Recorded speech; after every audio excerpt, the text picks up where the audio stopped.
Bismillahirrahmanirrahim. Assalamualaikum warahmatullahi wabarakatuh. Kita akan membahas momentum dan impuls di latihan 3 ini. Kita lanjutkan 5 soal berikutnya. Di nomor 1, sebuah bola bermasa 0,3 kg bergerak dengan kecepatan 2 meter per second menumbuk sebuah bola lain bermasa 0,2 kg yang mula-mula diam.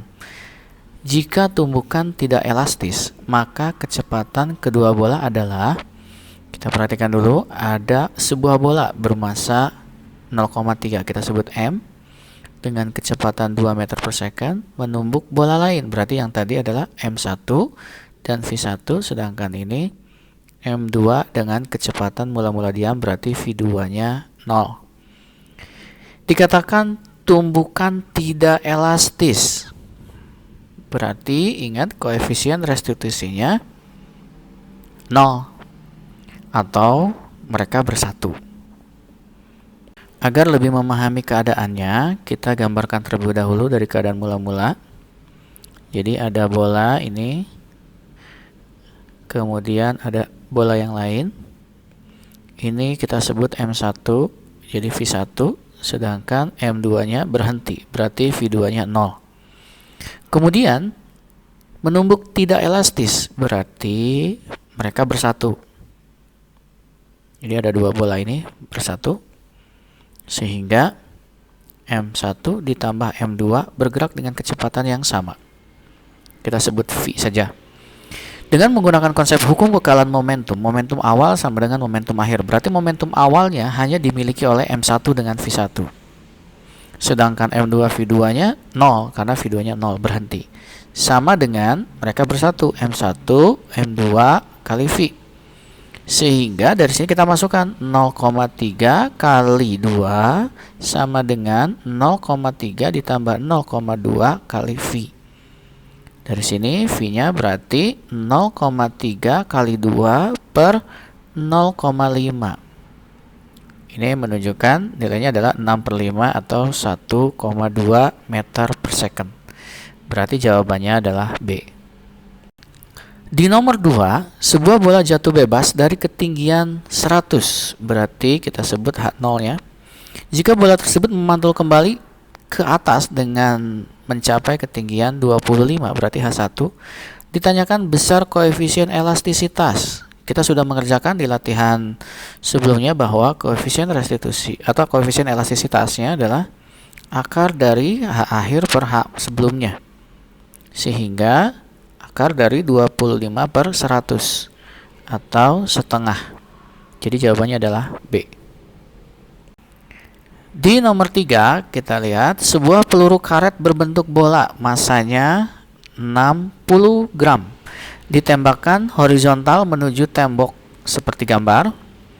Jika bola dipantulkan dengan laju yang sama, berarti ini V mula-mula, kemudian dipantulkan dengan kecepatan yang sama, maka bola menerima impuls sebesar, impuls ya, ingat, impuls itu sama dengan perubahan momentum. Berarti M dikali kecepatan akhir dikurangi kecepatan mula-mula.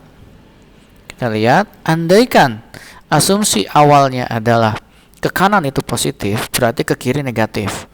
Kalau mula-mula ke kanan, berarti masanya adalah 0,06, jangan lupa diubah jadi kilogram. Kemudian kecepatan akhirnya negatif, berarti negatif dengan kecepatan yang sama, yaitu 50, dikurangi kecepatan mula-mula, yaitu 50. Berarti impulsnya adalah min 6. Jadi 0,06 kali 100, berarti 6 Newton detik. Negatif ini menunjukkan arahnya ke kiri ya, tapi besarnya tetap 6. Jadi jawabannya adalah B. Kita lanjutkan ke nomor 4. Sebuah bola bermasa M menumbuk dinding secara tegak lurus dengan kelajuan V. Jika bola itu memantul dan dari dinding dengan kelajuan V juga, besar impuls gaya yang dilakukan oleh dinding pada bola. Ini seperti soal sebelumnya. Menumbuk dinding secara tegak lurus dengan kelajuan V ke kanan, berarti anggap ya, bola itu memantul dari dinding dengan kelajuan V juga. Berarti besar impuls gaya yang dilakukan oleh dinding. Berarti kan impuls sama dengan perubahan momentum seperti tadi ya, massa kali kecepatan akhir dikurangi kecepatan awal. Berarti impulsnya adalah M. Kemudian andaikan ke kanan dianggap positif, sebuah bola tegak lurus, jika bola ini memantul dinding, beri ke kanan dianggap positif, mula-mula positif, berarti ini min V. Akhirnya terpantul lagi, dikurangi V. Berarti impulsnya adalah min 2mV. Dengan asumsi ke kanan itu positif. Di soal terakhir nomor 5, sebuah balok bermasa 1,5 kg mula-mula diam, berarti M, mula-mula diam kecepatannya 0 pada permukaan bidang horizontal yang kasar. Koefisien gesek antara balok dan permukaan bidang, ini mu-nya. Peluru yang masanya 10 gram ditembakkan pada balok tersebut sehingga balok bergeser sejauh 1 meter. Berarti ini ada massa peluru, ini massa balok MB, bergeser sejauh delta S. Jika peluru bersarang di dalam balok, kelajuan peluru pada saat menumbuk bola. Untuk mengerjakan soal ini berarti kita gambarkan dulu keadaannya. Bayangkan ada balok, kemudian ada peluru masuk. Ini ada peluru. Kemudian dikatakan jika peluru bersarang di dalam balok, berarti ini pelurunya di dalamnya. Nah, kalau kita lihat di sini berarti massa peluru, ini kecepatan peluru, ini massa balok, kecepatan baloknya 0 karena diam baloknya. Kemudian mereka bersatu karena pelurunya bersarang, berarti massa peluru ditambah massa balok. Kemudian mereka bergerak bersama. Berarti dari sini kita bisa gambarkan bahwa bisa menggunakan hukum kekekalan momentum dan energi. Karena terjadi usaha ya. Kelajuan peluru saat menumbuk balok. Berarti yang ditanyakan adalah kecepatan mula-mula peluru ketika menumbuk balok. Sehingga di sini juga ada koefisien gesek karena bergeser. Berarti sebenarnya dia menempuh sampai berhenti ini sejauh delta S, di mana di sini akan ada gaya gesek karena lantainya kasar. Oke, kita coba kerjakan beberapa tahap. Fakta yang ditanyakan adalah keadaan awal, tetapi yang diketahui keadaan akhir. Berarti kita coba kerjakan dari keadaan akhir dulu. Yang pertama kita kerjakan bahwa usaha itu sama dengan perubahan energi kinetik. Jadi ini lebih gampang ya, biar enak gitu. Kemudian usaha itu kan gaya kali perpindahan. Gayanya adalah gaya gesek kali perpindahannya delta S, kemudian setengah M kecepatan akhir kuadrat dikurangi kecepatan awal kuadrat. Ingat, ini gaya geseknya adalah mu kali gaya normal. Gaya normalnya kalau kalian ingat ya, gambarkan ini masanya adalah berat peluru dan balok, kemudian ada gaya normal di sini. Berarti gaya vertikalnya itu gaya normal sama dengan gaya beratnya saat bersama. Berarti ini massa peluru ditambah dengan massa balok kali perpindahannya adalah delta S. Kemudian setengah massa peluru ditambah massa balok kali. Nah, saat akhir kecepatannya adalah 0. Jadi di sini kecepatan akhirnya 0 ya, karena berhenti kan akhirnya karena ada gaya gesek. Nah, ini kecepatan awalnya itu sebesar V. Ini nih, saya sebut V0 saja. Berarti 0 dikurangi V0 kuadrat di sini.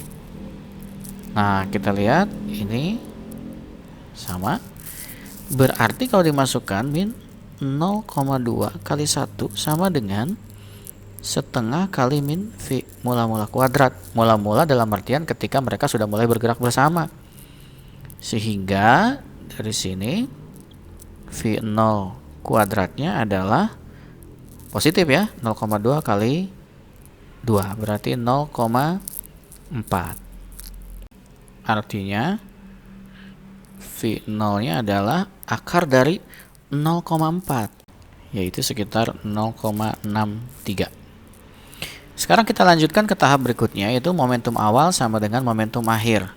Momentum awal, massa peluru kali kecepatan peluru, ditambah dengan momentum balok 0 ya, karena dia diam, akan sama dengan akhirnya adalah massa peluru ditambah massa balok kali kecepatan dia bergerak. Nah, ini nilainya 0,01 dikali Vp sama dengan 0,01 ditambah 1,5 kali V0-nya adalah V0 di sini adalah V0 mereka berdua ketika bergerak bersama yang sudah kita peroleh di sebelumnya 0,63. Sehingga kecepatan pelurunya sekarang adalah 1,51 kali 0,63 dibagi dengan 0,01, yaitu sekitar 95,5 meter per second. Nah, ini tidak ada jawabannya ya. Tidak ada di pilihannya, jadi jawabannya 95,5. Alhamdulillah, akhirnya kita menyelesaikan latihan ketiga ini. Kalian tetap simak pembahasannya, pahami, jadi pastikan kalian siap menghadapi tes online-nya.